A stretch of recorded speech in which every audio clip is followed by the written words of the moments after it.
point that let's go across live.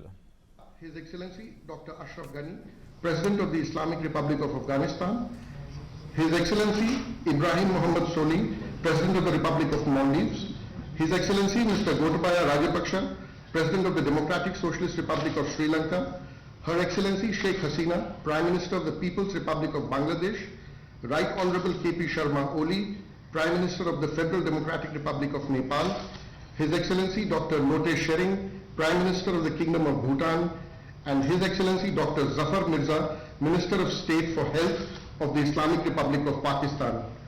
Also present is His Excellency Isala Virakun, Secretary General of the SAARC.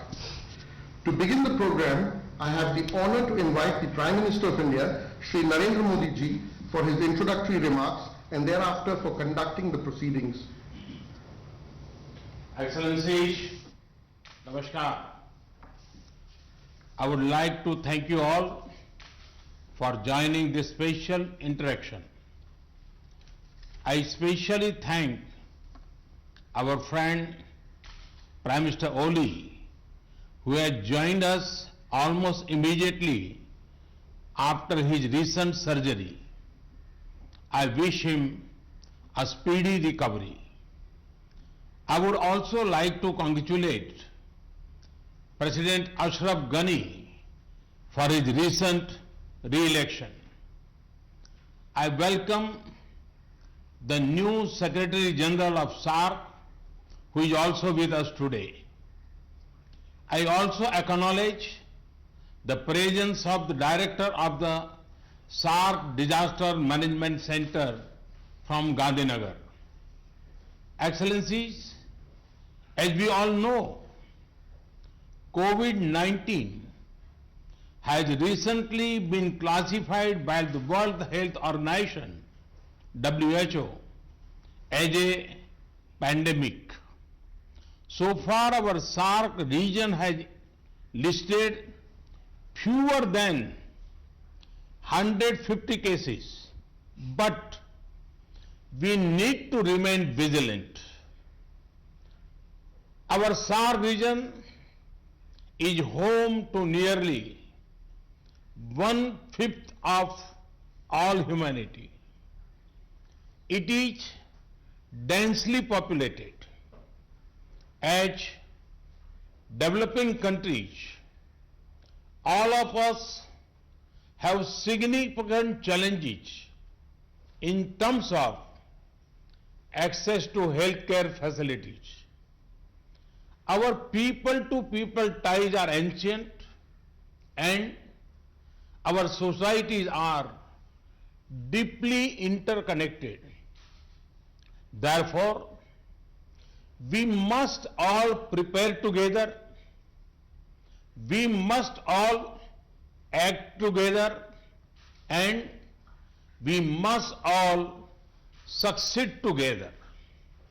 Excellencies, as we prepare to face this challenge, let me briefly share India's experience of combating the spread of this virus so far.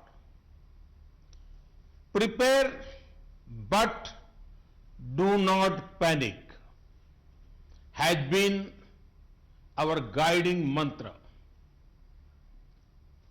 We were careful to not underestimate the problem, but also to avoid knee-jerk reactions.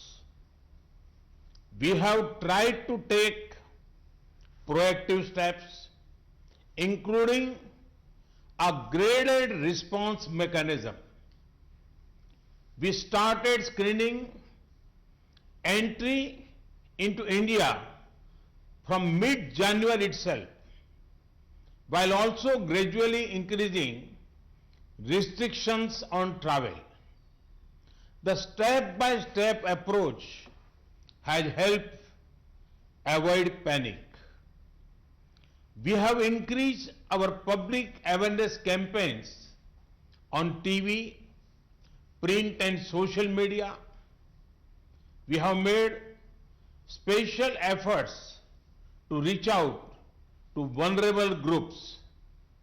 We have worked to quickly ramp up capacity in our system, including through training our medical staff across the country. We have also increased diagnostic capabilities. Within 2 months, we moved from one major facility for pan-India testing to more than 66 such labs, and we have developed protocols for each stage of managing this pandemic. For screening at entry points, contact tracing of suspected cases, quarantine and management of isolation facilities, and for discharge of cleared cases. We also responded to the call of our people abroad. We evacuated nearly 1,400 Indians from different countries. We also similarly helped some of the citizens of our neighboring countries. We have now built a protocol for such evacuations, including carrying out testing by our mobile teams deployed abroad. We recognize that other countries would be also concerned about their citizens in India. So, we briefed foreign ambassadors about the steps we were taking. Excellencies, we fully recognize that we are still in an unknown situation. We cannot predict with certainty how the situation will unfold despite our best efforts. You must also be facing similar concerns. This is why it would be most valuable for all of us to share our perspectives. I look forward to hearing your views. Thank you very much. I now request His Excellency President Ghani to share his thoughts with us. Thank you, Mr. Prime Minister. Again, best wishes to Prime Minister Oli. And thank you for taking this very important initiative. All that is normal is disrupted, and all that seems solid is melting into thin air. We are into unknown territory, and our vulnerability, Excellency, comes from our openness. Our greatest vulnerability is that we have an open border with Iran, one of the major centers, and the flow cannot be stopped. And the province of Herat is become the central node for preventing the spread and diffusion of this deadly disease to the rest of South Asia. I have the following 5 proposals. 1, modeling of diffusion impacts and scenarios for management. Unless we model the diffusion, we will be facing assumptions from China or the United States or Iran are not suitable to our situation. I request the task force of SAARC to be able to do this. Second, telemedicine, because the second and third order impact of this, particularly on poor and vulnerable and women, is very significant.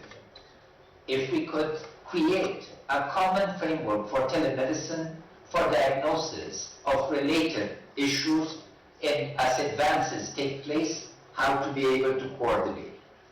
Third, as a landlocked country, which is simultaneously the heart of Asia, closing of borders where essential will result in significant problems regarding availability of medicine, food, and basic goods.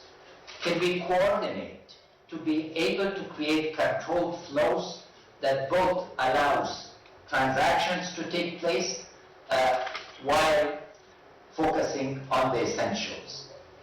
The fourth issue for us, Excellencies, because, in all Excellency, because we've cancelled schools, prayers have been stopped.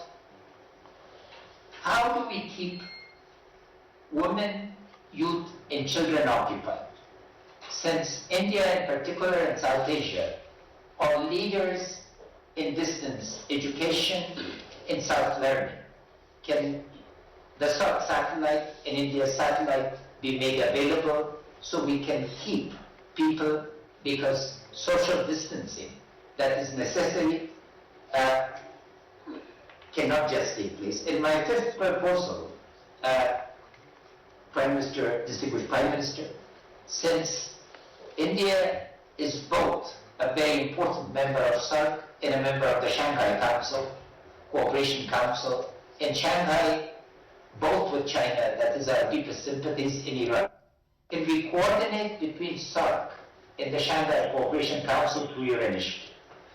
How much of the experience of China is replicable to our situations, and how do we both learn and help Iran? I thank you again for this opportunity. Our conditions, being one of the poorest countries and conflict prone, require learning, particularly from how you upscale the existing programs. We have a program across the country called Health, that is basic health, and if there are other countries that have upgraded their basic systems to cope with this, we'll be extremely grateful for learning and yet sharing our experience. Thank you, Excellency. Thank you, Excellency. I now request His Excellency President Soli to make his remarks. Bismillahirrahmanirrahim. Assalamu alaikum wa rahmatullahi wa barakatuh. Good afternoon. I too wish to begin by thanking Prime Minister Modi for this timely call for a regional initiative to combat the increasing threat of COVID-19 in the SAARC region. In times of crisis, we do come together. In 2003, for example, when the region faced the threat of SARS, the Maldives took the initiative and hosted an extraordinary meeting of SAARC health ministers that adopted a regional common strategy for tackling the virus. No country on its own can succeed in combating the virus. It requires a shared response at an unprecedented scale. The first COVID-19 case was confirmed in the Maldives on 7 March. To date, there are 13 confirmed cases. Fortunately, no deaths so far. Since January this year, the Maldives has been taking steps to get ready for a possible outbreak. We set in place standard operational procedures and facilities for treatment and quarantine in various islands. In the event of major outbreak in the country, our health facilities will have to cope with the care needed for both our residents and the thousands of tourists who visit the Maldives every year. Our priority now is to use precautionary measures to contain the virus as much as possible so as not to overburden our limited resources. The unique geography of the Maldives will always present itself both as an opportunity as well as a challenge. The dispersed islands make it easier for us to isolate communities whenever there is a suspected case. But in the event that a person tests positive in the outer islands and is seriously ill, requiring specialist care, the person has to be transported to the capital, Male. This is extremely costly and puts enormous pressure on an overstretched team of healthcare workers. Our tertiary hospitals in the regions are currently under development. Shortage of healthcare professionals in general and shortage of specialist doctors in particular are always major challenges, and in a crisis such as this, these challenges are several times greater. The Maldives is fortunate to have received general assistance from India, and I convey my government's appreciations to Prime Minister Modi and the people of India. We have received medicine and a visiting medical relief team to work with Maldivian healthcare professionals. Excellencies, in the Maldives, the virus is showing in the most destructive fashion the country's vulnerabilities to external shocks. Tourist arrivals started to decline considerably several weeks before the first case was reported. In February this year, arrivals declined by 14.3%. And in the first 10 days of this month, arrivals have already declined by 22.8%. The decline in tourist arrivals has now become so sharp that if the current trend continues, we will have a 35% drop this year. Any significant decline in tourist arrivals has a ripple effect on the Maldives economy. Tourism contributes over a quarter of the country's GDP and is the source of well over 2/3 of foreign currency to the country. Every other job creating and revenue generating activity in the country is either directly or indirectly dependent on the tourism industry.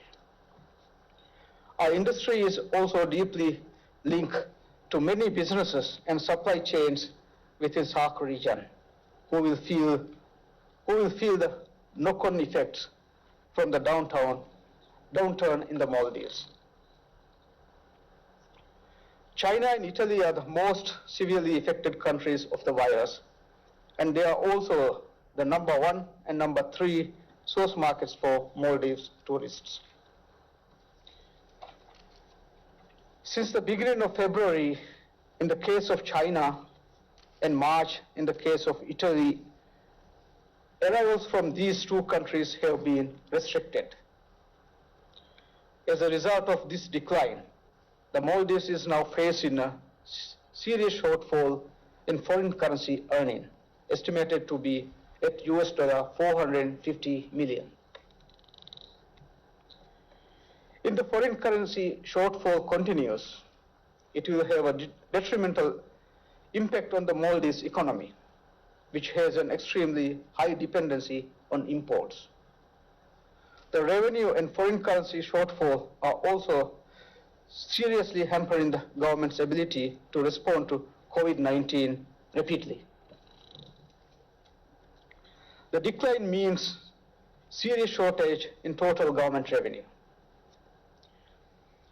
Current estimates show that if tourist arrivals continue to decline, Maldives will be looking at a shortfall in government revenues between $135.9 million and $446.6 million this year.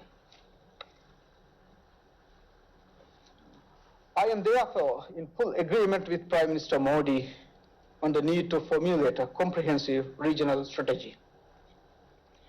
Such a strategy should, we believe, comprise three key elements. First, we should create space for closer cooperation between the health emergency agencies to ensure that the countries in SAARC have unhindered exchanges of information about the virus and best practices. Second, there is a profound need to formulate an economic relief package targeted to the affected countries. Third, a comprehensive regional strategy to fight COVID-19 should include a long-term recovery plan for the region. I will be happy to speak further on these elements in the discussions. Thank you, Prime Minister Modi. Thank you, Excellency. Now I request His Excellency President Rajpaksha to share his thoughts.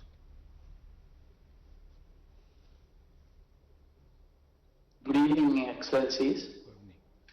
First, I must thank Honorable Prime Minister of India, Shri Narendra Modi, for initiating this video conference to share our experiences, our ideas and best practices, and also to understand the challenges we face and further discuss what measures to be taken to combat this deadly coronavirus.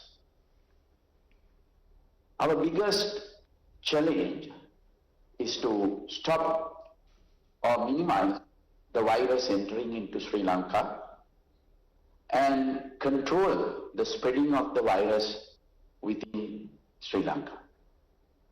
For this purpose, we have banned tourists and other people entering Sri Lanka, especially from EU countries and also South Korea,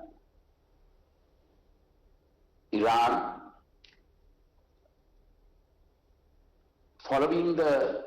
We did this following the guidelines and statistics relating to the spread of the virus issued by the World Health Program Organization.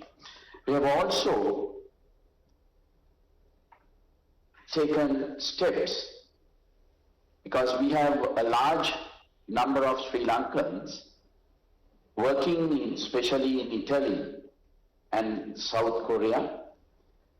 We cannot stop our Sri Lankans coming back to their home country.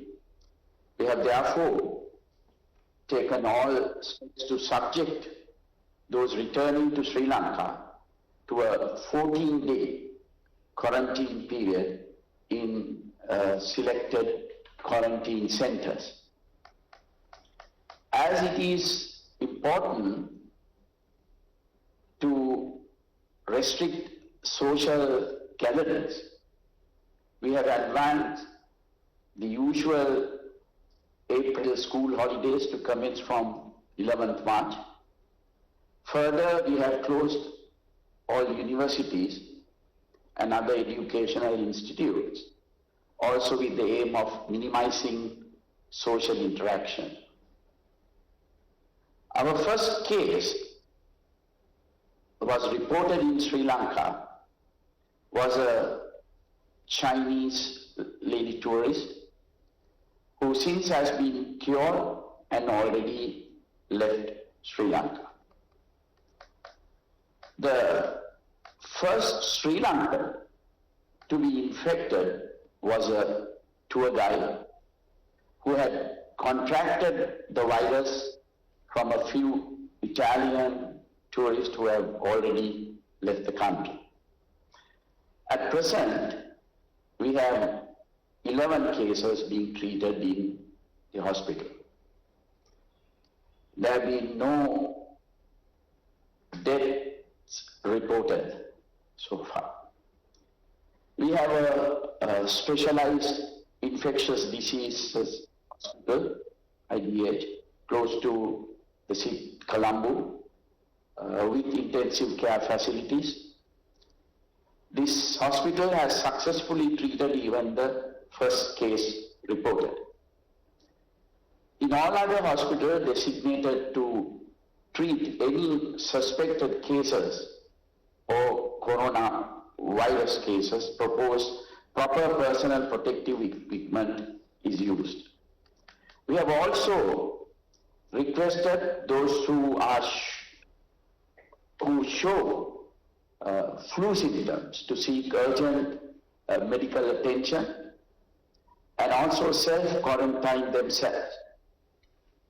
Close associates of these persons showing any flu symptoms have also been strongly advised to be subject to self-quarantine.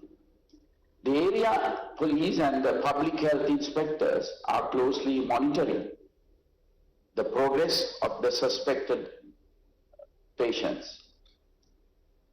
Public health inspectors undertake daily visits to check on these persons who are self-quarantined.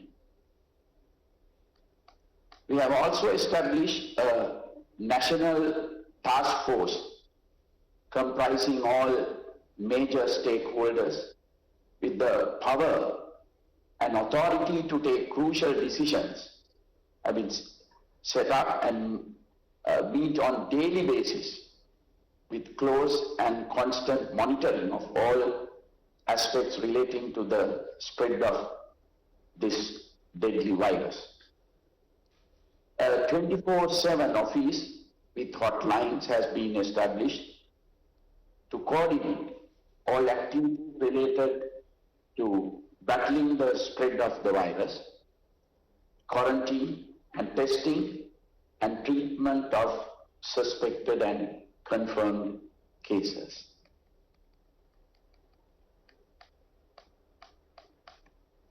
Government of Sri Lanka has taken some additional steps to effectively meet this unforeseen disaster. The Department of Health started giving out health warnings and advice on precautionary measures needed to be followed for prevention of the spread of the virus. This is done through mass media, presidential media division, press briefings, press bulletins, etc. General public were educated not to go for panic buying of face masks, hand sanitizers, etc. This was quite effective. 12 hospitals were declared as suitable for caring of possible coronavirus affected cases across the country. Managing of stocks of personal protective equipment such as masks, gloves, sanitizers and other medical items required for treatment of patients also started. Since the high risk area for the coronavirus was the city of Wuhan, Hubei province in China, there was a requirement to evacuate 34 Sri Lankan students and their families back to Sri Lanka. This was done by the national carrier Sri Lanka Airlines, which flew from Colombo to Wuhan and back to Colombo with all 34 passengers. These 34 students on arrival were immediately quarantined by the Sri Lanka Air Force before they were taken to a military facility in the Central Hills for quarantine for 14 days under the supervision of the Army medical team. None of them contracted the virus and all were sent home on completion of the 14 days quarantine period. At the same time, another 750 Sri Lankans were studying in various universities in different provinces of China and the government facilities. They were returned back to Sri Lanka. These students were instructed to be in self-quarantine for 14 days under the supervision and monitoring by local health authorities. As you know, probably that our parliament has been dissolved on 2nd March and the general elections will be held on 25th April. So the nominations are being accepted from 12th March up to 19th March.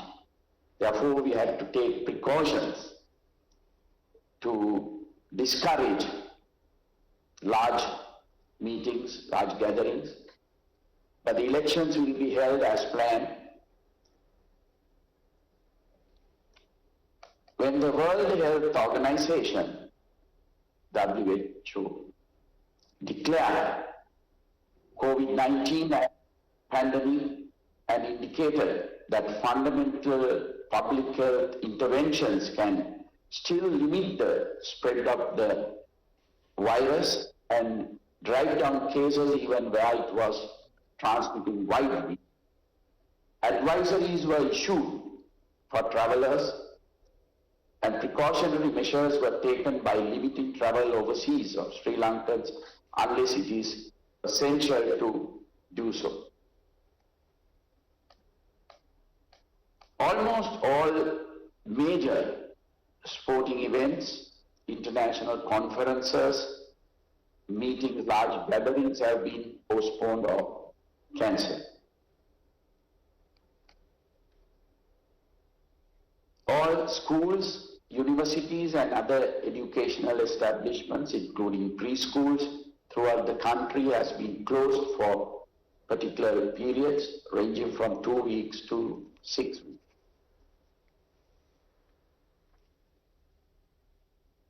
Even gatherings for religious purpose have been stopped by respective religious leaders, initially for 2 weeks.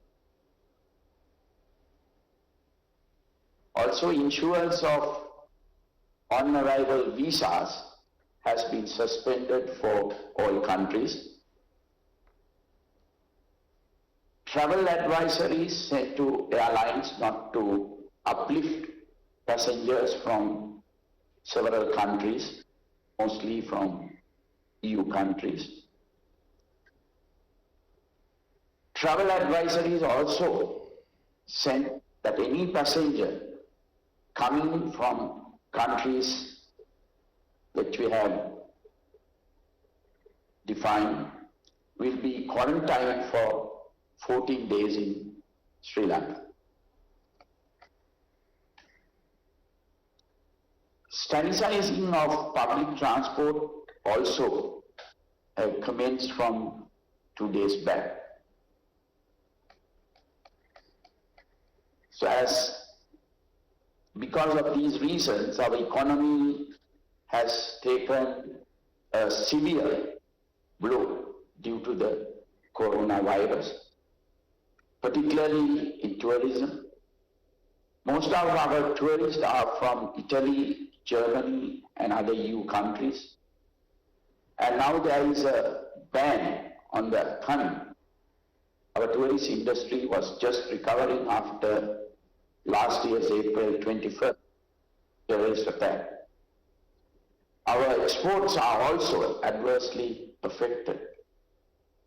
Therefore, I strongly recommend the SAARC leaders to formulate a mechanism to assist our economies to tide over this very difficult period.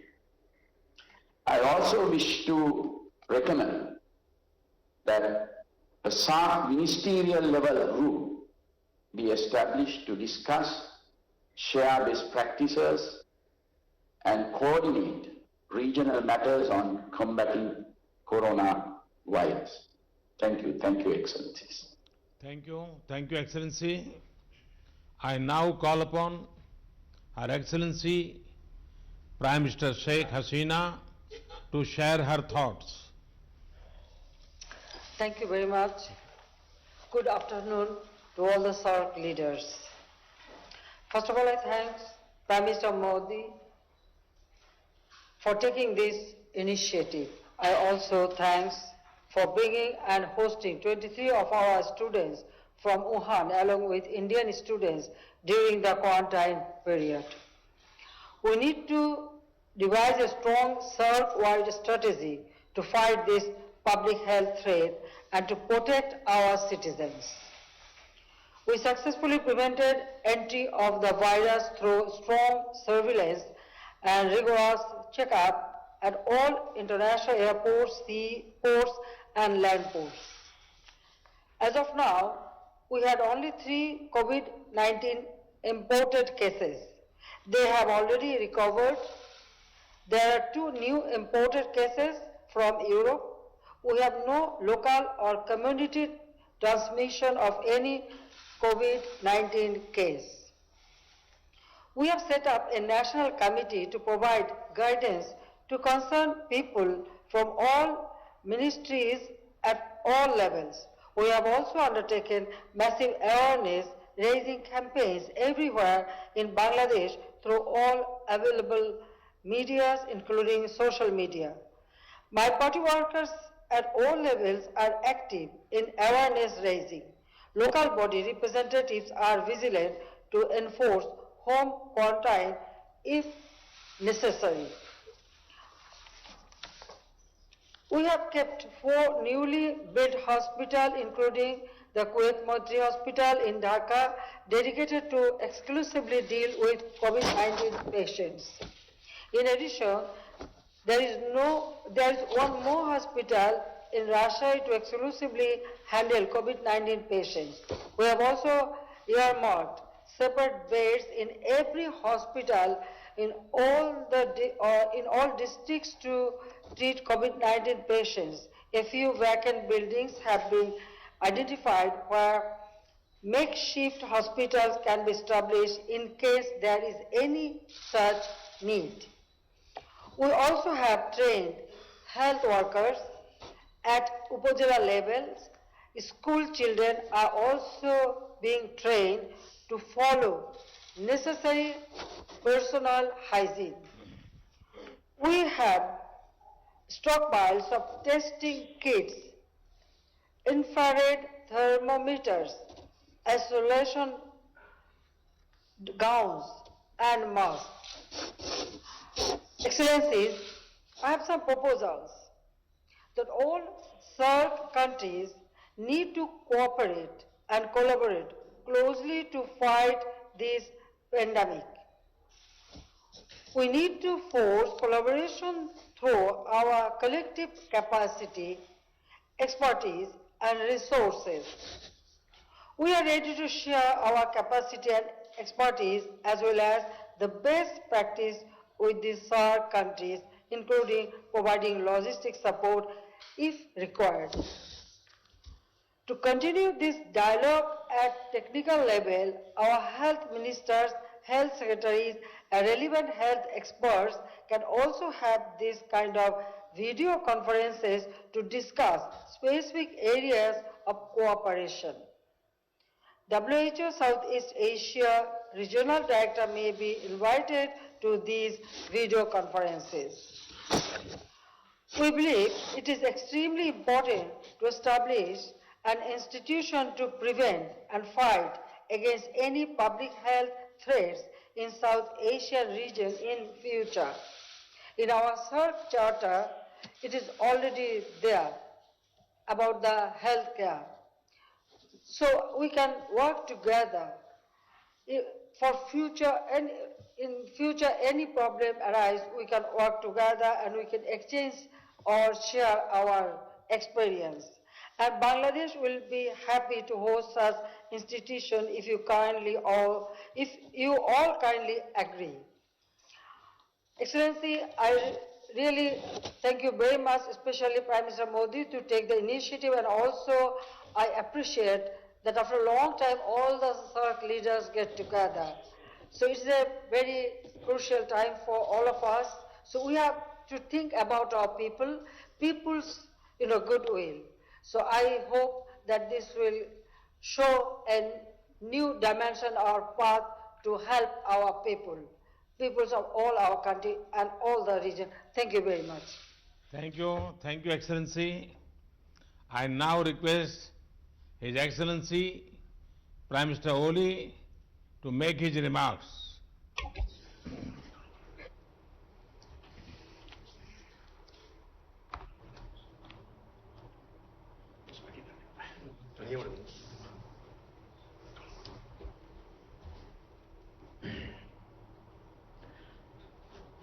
Right Honorable Prime Minister Sri Narendra Modi ji, distinguished heads of state and government of SAARC member states, Namaste and good afternoon.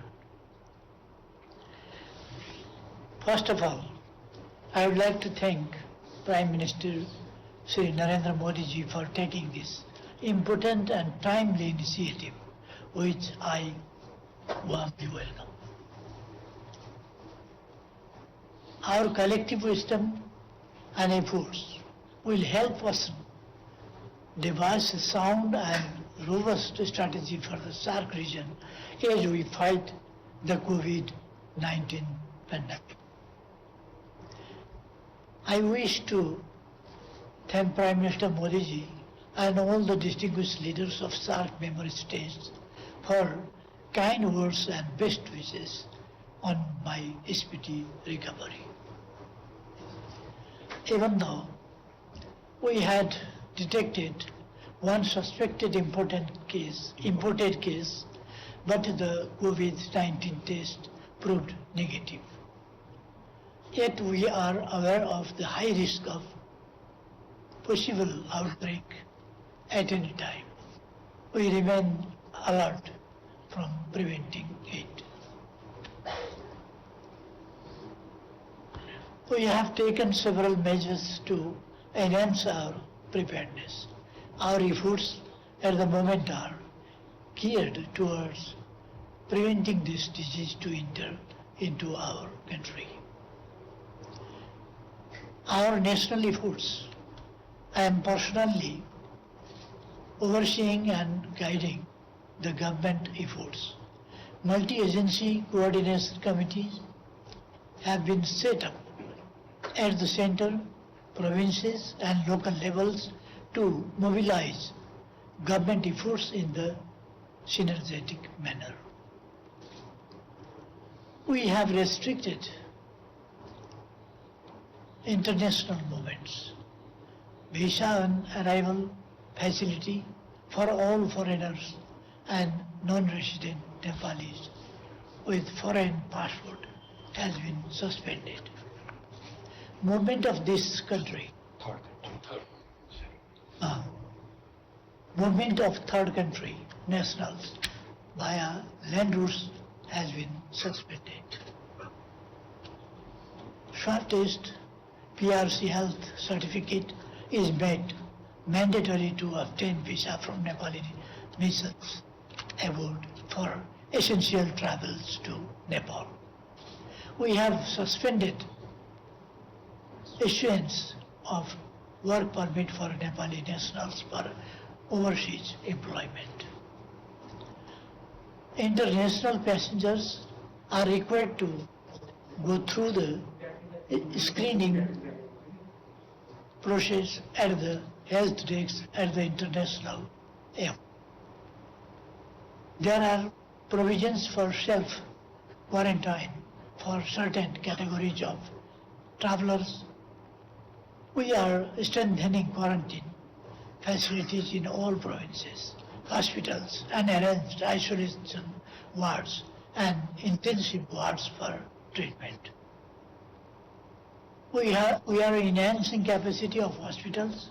Health workers are being provided with personal protective equipment and necessary incentives to motivate them. All the permits for mountaineering expedition for spring 2020 have been suspended and all major international conferences have been postponed.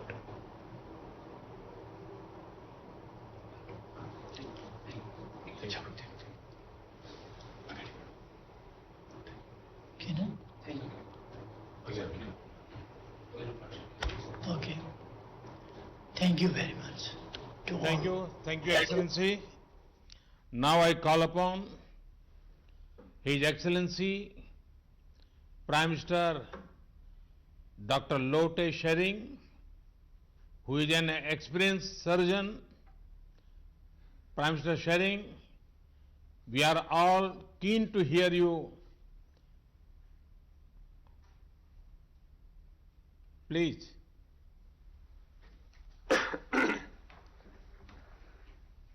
Thank you, Your Excellency. Before I start, I would like to take this opportunity to convey my King's greetings to all the heads of the states and heads of the governments here. As we speak, my King is out of the capital.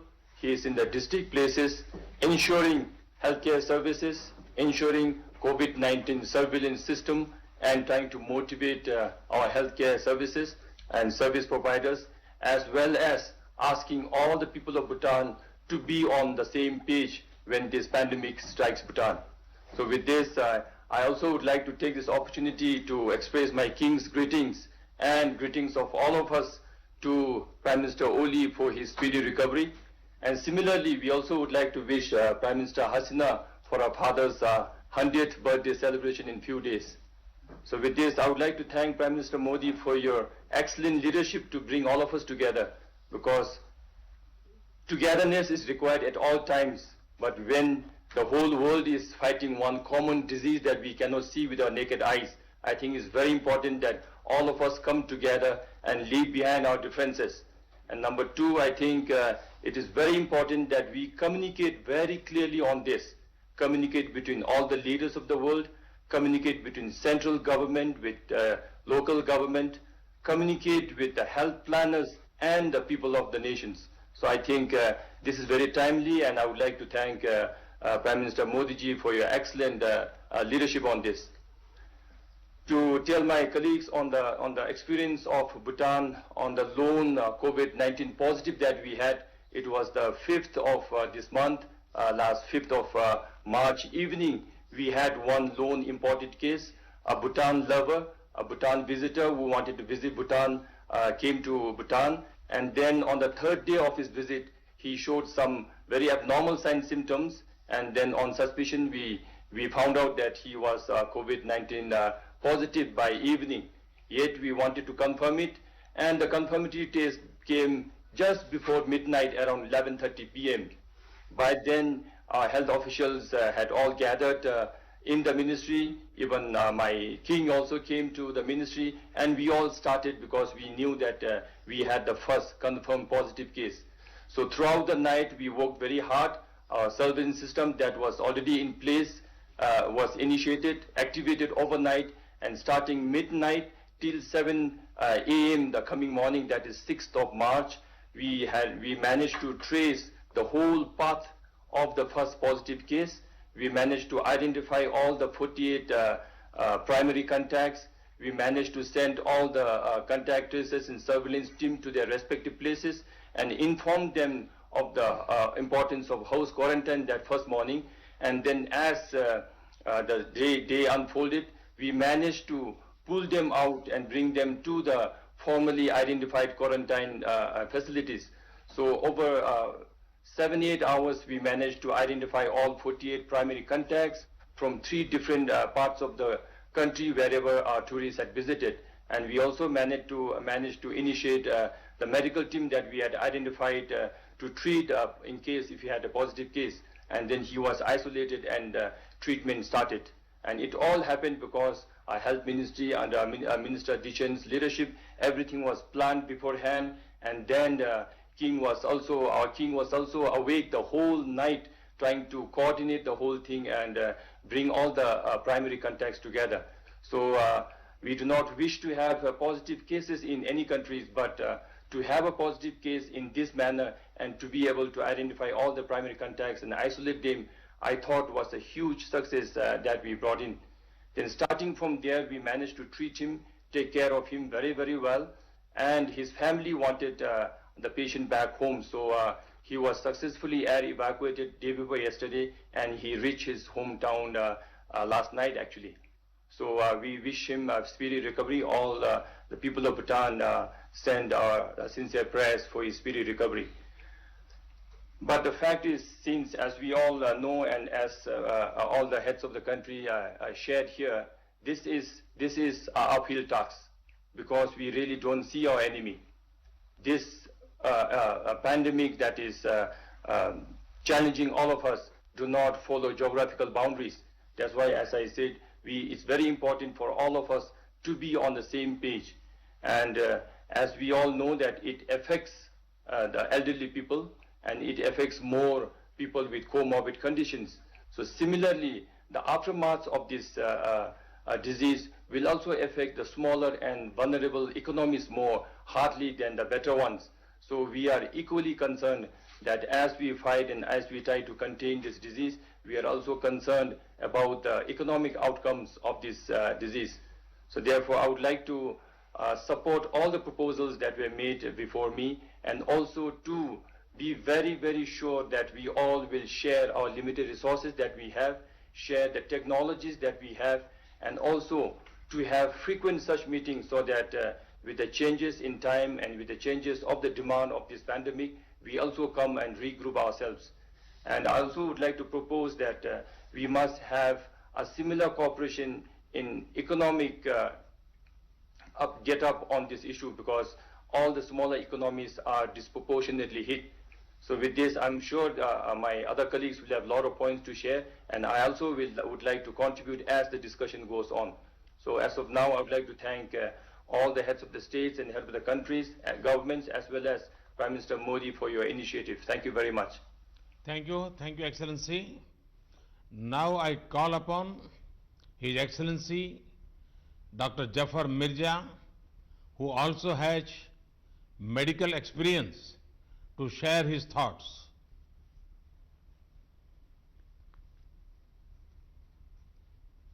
Bismillahirrahmanirrahim, and Assalamu alaikum to honorable heads of state and government and Secretary General SAARC. First of all, I would like to wish good health to His Excellency Prime Minister of Nepal. Your Excellencies, the COVID-19 pandemic is one of the most serious global health emergencies witnessed in the last 100 years. At the same time, when it has been characterized as a global pandemic, it is deemed controllable as well, provided timely and appropriate public health measures are put in place. With over 155,000 infections, 5,833 deaths, and 138 countries involved, no nation and no region on earth can afford to be unresponsive. Least of all SAARC, which is home to 1/5 of the humanity, several of the world's largest megacities, and many of the most densely populated regions. Pakistan shares the common concern over the potential of COVID-19 affecting South Asia. All our countries now have confirmed cases. Mercifully, the SAARC region has so far evaded the worst ravages, but given the experience of other countries in other continents, there is absolutely no room for any complacency. While hoping for the best, we have to prepare for the worst. The World Health Organization's four-pronged advice offers a reasonable way forward, namely, A, prevent, B, detect, C, respond, and also D, conduct research and innovation along the way. Excellencies, Pakistan has been involved in containment efforts right from the outset of the outbreak.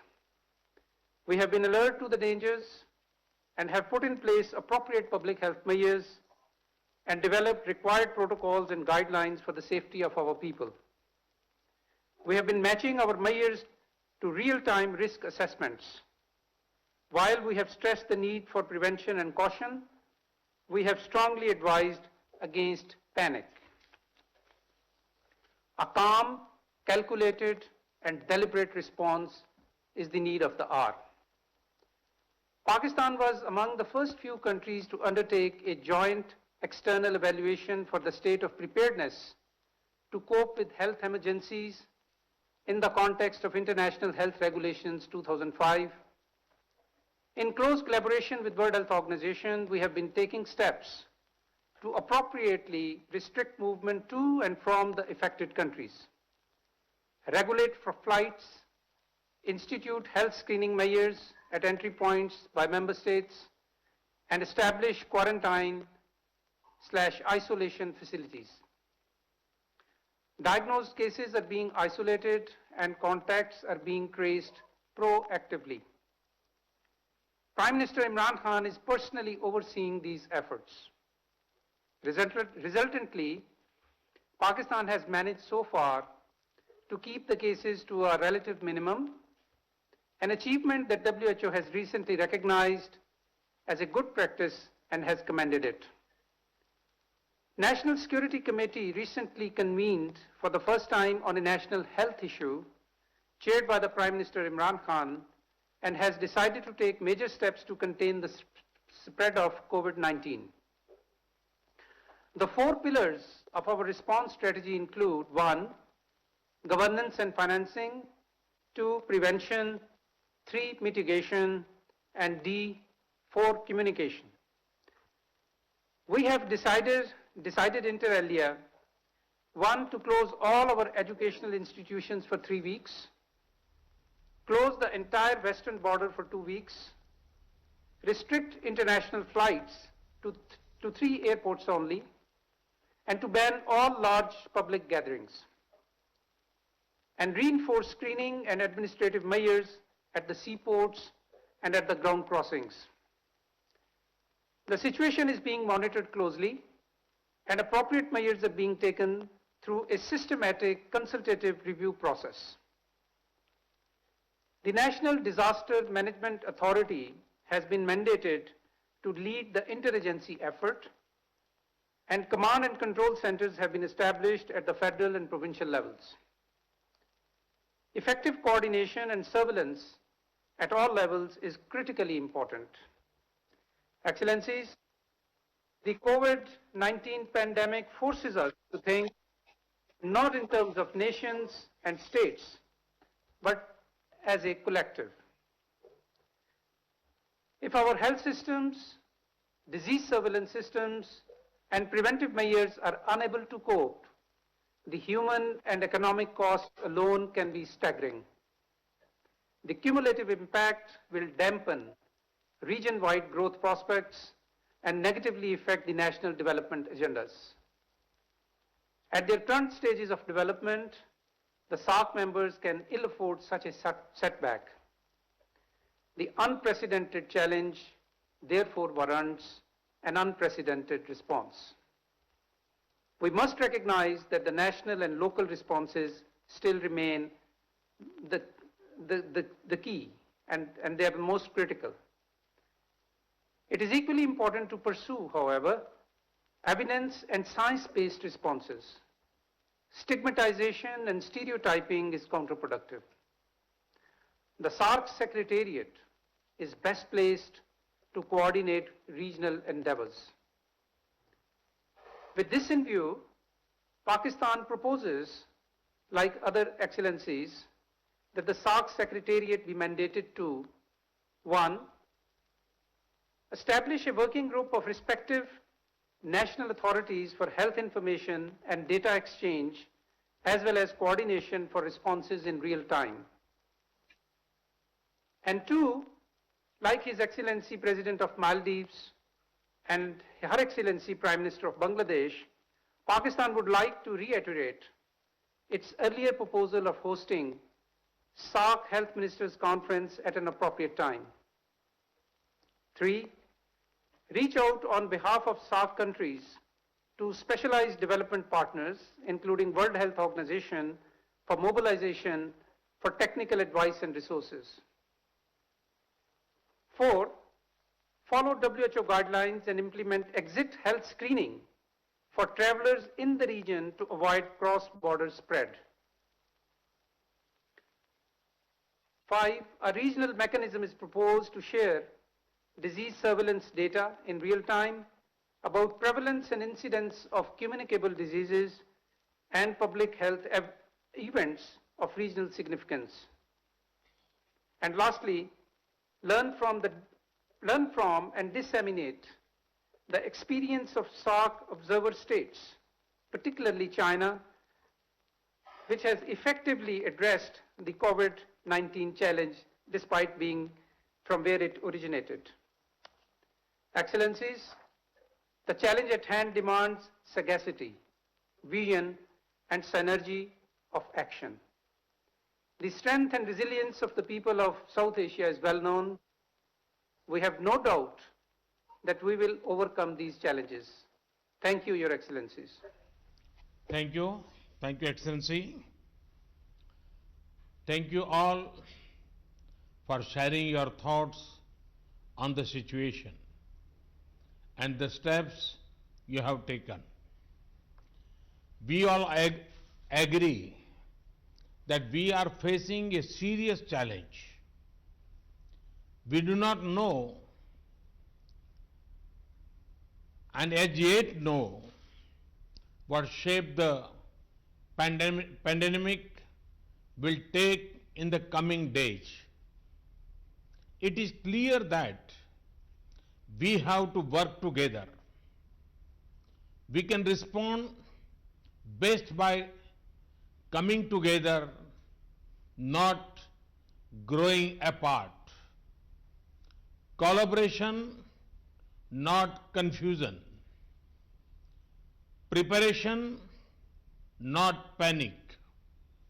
In this spirit of collaboration, let me share a few ideas on what India can offer to this joint effort. I propose we create a COVID-19 emergency fund. This could be based on voluntary contributions from all of us. India can start with an initial offer of $10 million for this fund. Any of us can use the fund to meet the cost of immediate actions. Our foreign secretaries, through our embassies, can coordinate quickly to finalize the utilization of this fund. We are assembling a rapid response team of doctors and specialists in India, along with testing kits and other equipment.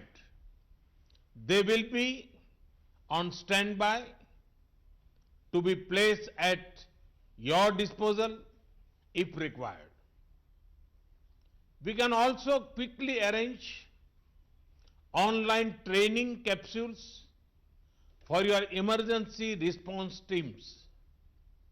This will be based on the model we have used in our own country to raise the capacity of all our emergency staff. We had set up an integrated disease surveillance portal to better trace possible virus carriers and the people they contacted. We could share this disease surveillance software with SAARC partners and training on using this. Let us also use existing facilities like the SAARC Disaster Management Center to pull in the best practices among all of us. Looking ahead, we could create a common research platform to coordinate research, on controlling epidemic disease within our South Asian region. The Indian Council of Medical Research can offer help coordinating such an exercise. We can also ask our experts to brainstorm on the longer term economic consequences of COVID-19 and how we can insulate our internal trade and our local value chains from its impact.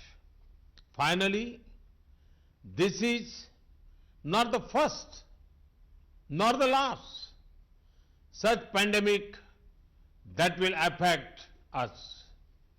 We can also ask our experts to brainstorm on the longer term economic consequences of COVID-19 and how we can insulate our internal trade and our local value chains from its impact.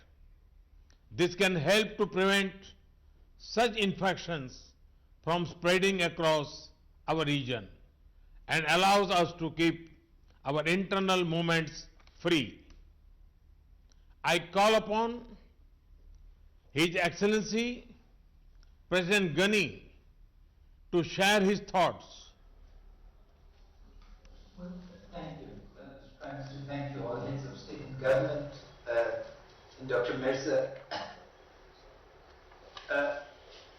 The number of cases in Afghanistan is 16. No deaths, and as of yet, they're in 5 provinces. But the case I make is the following. Our refugees from Iran are being sent back in droves.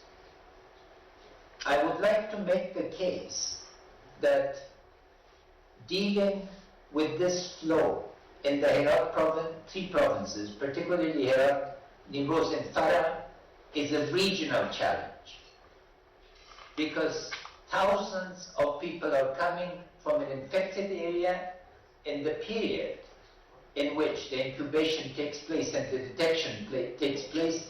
So we would like to offer, particularly the Herat province, where we're making major efforts, as a model. In terms of organization, our National Security Council I've chaired a number of times, and we've created a task force under the Vice President in all the provinces. We are reorganizing our budget, etc. But let me welcome your initiative. We would like to be delighted to contribute to this voluntary fund. But the phases, Mr. Prime Minister, we would suggest we need to think about the next 6 months as one period where the pandemic is likely to unfold. Thank God weather is going towards warming, and it's shown that there are negative consequences. But the vaccine is not likely to develop sooner than a year or to 18 months. During this period, whatever we can do in the way of prevention is necessary, but the second and third order consequences of this on our social fabric, on our economic transactions, and others really requires thinking through. The impact on poverty, which all of us, and you, Mr. Prime Minister, has taken such a leading role in this, is likely to be negative. So how do we think through in ways to be able to protect the most poor and the most vulnerable? Because of that, we welcome very much your task force and ways of collaboration in return to this issue of being able to deal with. The third order issue is, while all these measures, and we've resorted to control of borders, the disruptive impact of this, what are ways to be able to generate economic transactions and activities? And here again, there is need for considerable thinking. We would like to support the meetings that by video conference at the ministerial level. We would like to thank the Secretariat for their vital role. But the most important issue is that both pandemics, and particularly climate change, are upon us, and without SAARC coordinating as such, our vulnerability will increase. Once again, Mr. Prime Minister, let me thank you for convening this meeting and for the follow-up actions, and we would always be ready and willing to collaborate and to welcome coordination, learn from the best practice, and contribute to it as this global crisis unfolds. Thank you, Excellency. I request His Excellency President Soli to make his remarks. Thank you, Prime Minister. First of all, I welcome Prime Minister Modi's proposal, especially on preparation and longer-term economic recovery, and to form a COVID-19 emergency fund. As I mentioned in my opening remarks, we believe that a common approach should address the following challenges. First, to ensure rapid response and sharing of experience and expertise. We should create space for closer cooperation between the health emergency agencies to ensure that the countries in SAARC have unhindered exchanges of information about the virus and best practices. The Maldives has already received technical and material support from India, as I have highlighted earlier. I would also like to thank the government of India for evacuating 9 Maldivians from Wuhan. It is time that bilateral cooperation of that nature be expanded to regional level where every country would benefit. There is a profound need to formulate an economic relief package targeted to the affected countries. In the case of the Maldives, such a package would include budget support to fill the significant shortfall in revenue gap that I mentioned earlier. Third, it is always good to plan ahead to ensure a quick and sustainable recovery after the pandemic. So we believe that we should start discussing a long-term recovery plan for the region. For the Maldives, such a plan means initiating a quick recovery in the tourism sector. It means building up our resilience through sustainable regional development and connectivity between the Maldives and major cities in the region.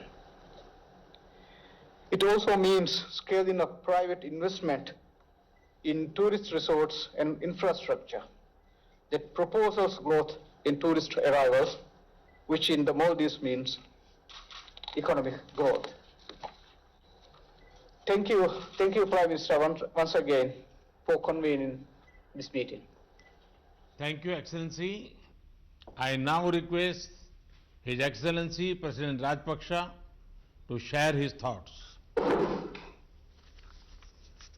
Thank you very much, Excellency.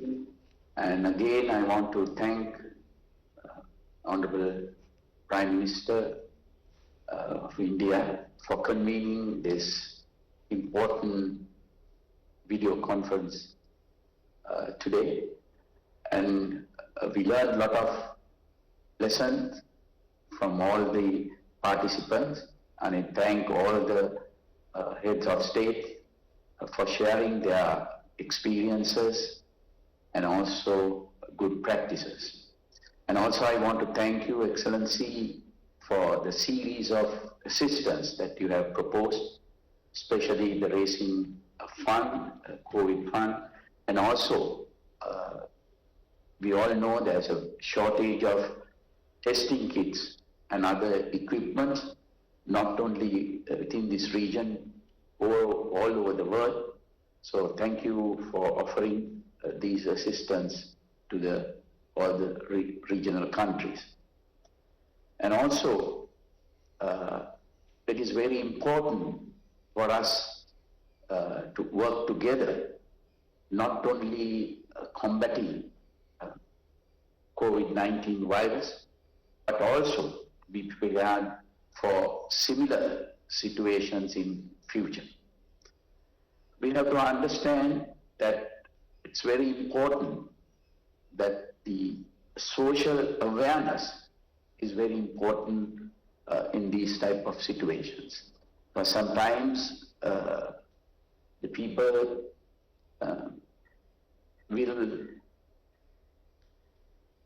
sometimes we have to take steps that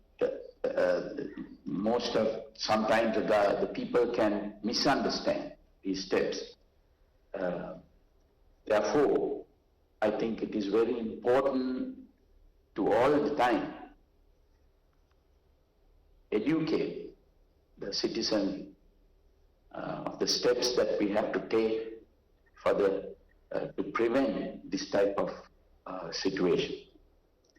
At the same time, it is important to control rumors, and also that will lead to panic.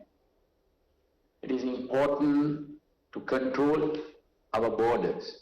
That is the major steps that we have to take. It's a difficult one, but we have to take those measures to effectively control the situation. And also it is very important to have one place to disseminate information to the people, and also to decide on steps that we take. Otherwise it will lead to confusion among the citizens. Again, I want to thank Prime Minister of India for taking this action, and we hope that we can work together in future to counter any adverse situation. Thank you very much, Excellency. Thank you, Excellency.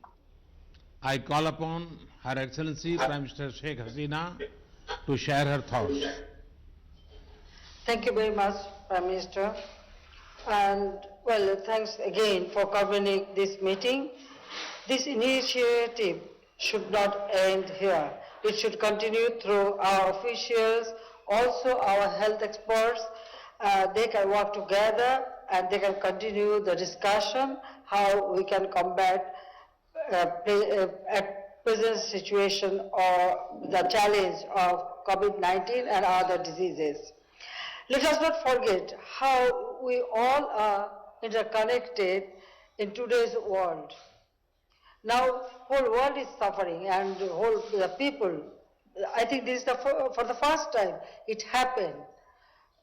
Because of this COVID-19, now people from everywhere, actually, the whole world become very much worried about it. So the initiative within us, the South Asian country, it is excellent idea, and we should find out a strategy. And I really appreciate and we welcome your ideas and initiatives. I mentioned that the SAARC official can work and they can activate all these ideas, and also our experts can join together, because I feel that we need to work together jointly in close collaboration for addressing these challenges. I feel that our joint effort, we can save our people, and also we can make progress in this area. So I feel that your proposals, we can, our experts can sit together and we can examine that how we can implement it and we can make progress. So I thank you very much for this initiative, and I hope that together we will be able to combat this distress situation. I look forward to being in touch with you all, Excellencies, as required, and hopefully together we can ensure the safety, security of our people in this region. And again, I thank you very much, and our new SAARC Secretary General can coordinate the follow-up actions, which will, I feel that will be, an excellent job, and Bangladesh would be happy to join all these efforts. So again, Prime Minister Modi ji, I thank you very much for your initiative that holding these video conferences, and again I request all our officials to continue this dialogue, which is very, very important at this moment for our peoples of South Asia. Thank you very much. Thank you, Excellency. I now request His Excellency Prime Minister Oli to make his remarks.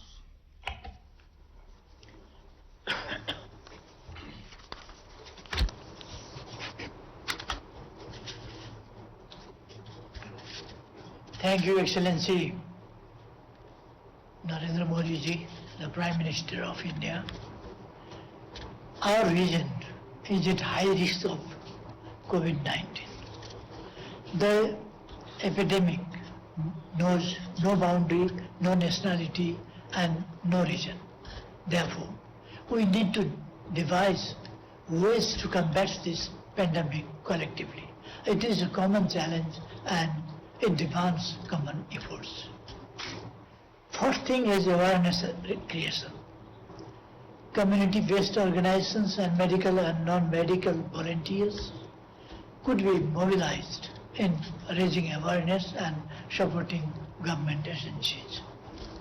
We have to appeal to our people to avoid non-essential foreign travels and to avoid attending mass gatherings and other large-scale events. Our region is rich in traditional medicine. We have to encourage our people to use this asset for the prevention and treatment of this disease. Our way of greeting people with namaste rather than shaking hands can avoid potential threat of women-to-women transmission of this virus. I believe that our region holds a good stock of emergency medical supplies, well-trained medical professionals and laboratory facilities. These would be deployed at the core of any member state of SAARC in urgent need. The hospitals in the bordering areas could also be utilized for the screening as well as treating infected patients coming from across the border.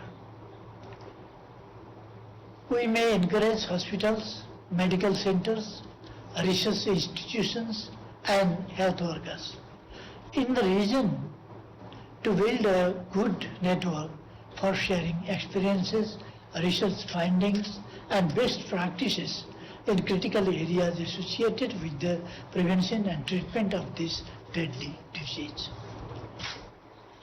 We need to ensure a smooth supply of essential medicine, equipment and sanitary materials in the region.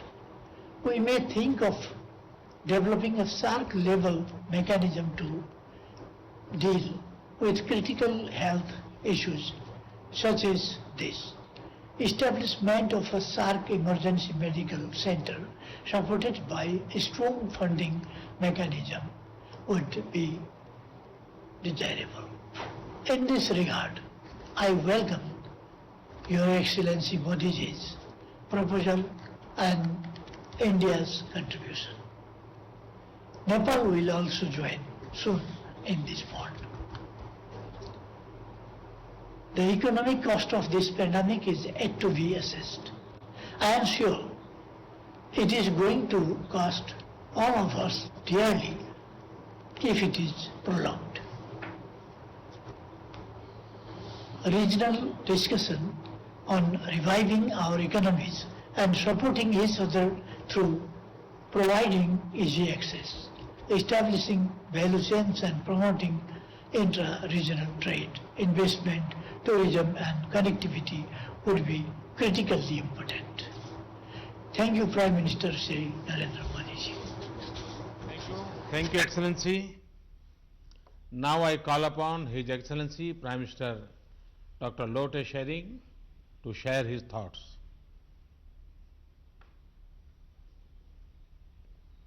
Thank you once again. I personally feel that this is a wonderful opportunity for all of us to share our personal opinions.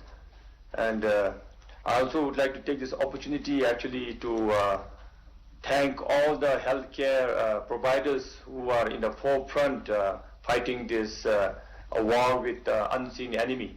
And I also would like to send prayers and condolences for all the dear thousands of lives lost. I would like to thank Prime Minister Modi ji's initiative in getting all of us together, as well as proposing to have emergency COVID-19 relief fund.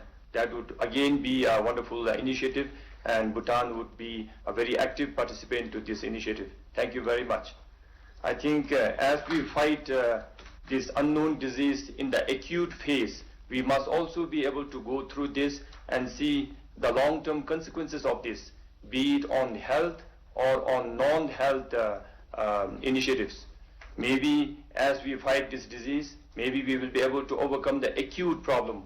But what happens to the long-term consequences? What if we all developed endemic to this disease? What would be the international health regulations on this? So if we can think through all this, then we will definitely have lesser problems in the near futures to come. And also, I think we must, of all the initiatives, I would like to repeat and insist that we must be willing to share the limited resources that we have. And through these limited resources, we should now be training more of our health professionals at a center of excellence in our region. So with this, again, as we unfold, I would like to propose that we meet again, and as Prime Minister Modi ji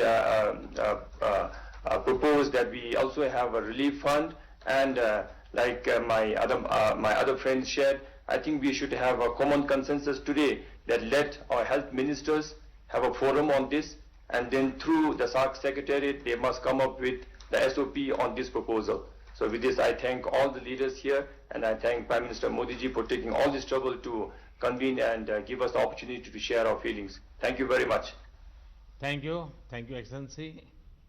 Now I call upon His Excellency Dr. Zafar Mirza to share his thoughts. Thank you, Your Excellency, Prime Minister Modi, and thank you for your suggestions. I think it has been a constructive and insightful discussion that we had today, and I hope that we can keep up the momentum. And I think that it is important that in SAARC countries we give public health a chance to bring us together. Let me, as a public health person myself, say that in the context of health emergencies, we need to take a proactive approach. We should not wait for emergencies to happen and outbreaks to take place and then to start our preparations. Often, all of our health systems are undergoing reform in our countries. But what we forget in this reform process is that we also have to invest in health emergencies, preparation, response, and recovery. So if we need to take a proactive approach there, and that's what we are now doing in Pakistan. I would also like to mention that the SAARC region generally remains a least integrated region in the world. I'm stating the obvious. The last SAARC summit was held in Nepal in 2014. And our health surveillance mechanisms are fragmented, and necessary regional cooperation and coordination mechanisms are largely conspicuous by their absence. We believe that SAARC Secretariat does provide us that platform which can bring us together, and we believe that we need to use this platform as a platform for pooling of resources of all kinds, including technical expertise, national experiences, and even financing, which can be used by all the members of the SAARC region. Your Excellencies, I would also like to mention that we hope that during this COVID emergency, our member countries will provide access to emergency assistance to all our regions in our countries, because equity in health is a fundamental principle of public health. In this regard, let me say that it is a matter of concern that COVID-19 has been reported from Indian-occupied Jammu and Kashmir. And in view of the health emergency, it is imperative that all lockdown in the disputed territory must be lifted immediately. Opening up communications and movement would facilitate dissemination of information, allow distribution of medical supplies, and enable containment and relief efforts to proceed unimpeded. Lastly, I would like to also address the point that His Excellency President Ghani made, and we understand his concern about the border crossings and their closure. I want to reassure him that we have done this for temporarily, so that we can reinforce our point of entries and land crossings. And this is exactly in the light of the WHO guidelines and the steps being implemented by regional states to contain the spread of the virus. This is a temporary measure. I assure you, Pakistan remains cognizant of Afghanistan's needs and requirements, and I assure you that the essential supplies, including food and medicine, will be allowed through as the requisite surveillance and screening mechanisms are put in place. I thank you very much. Excellencies, thank you once again for your time and your ideas. We have had a very productive and constructive discussion today. We all agree that evolving a common strategy is critical to handling such challenges. And we agreed to find cooperative solutions. We will share knowledge, best practices, capacities, and where possible, resources. Some partners have made specific requests, including about medicine and equipment. My team has taken careful note of this. Let me assure you that we will do our best for our neighbors. Let us ask our officials to maintain close contact and develop a common strategy in the spirit of partnership and working together. Let us identify nodal experts from each of our countries, and they can have a similar video conference 1 week from now to follow up on our discussions today. Excellencies, we have to fight this battle together, and we have to win it together. Our neighborhood collaboration should be a model for the world. Let me conclude by wishing all our citizens good health and success in our united efforts to tackle this pandemic in our region. Thank you very much, and namaste.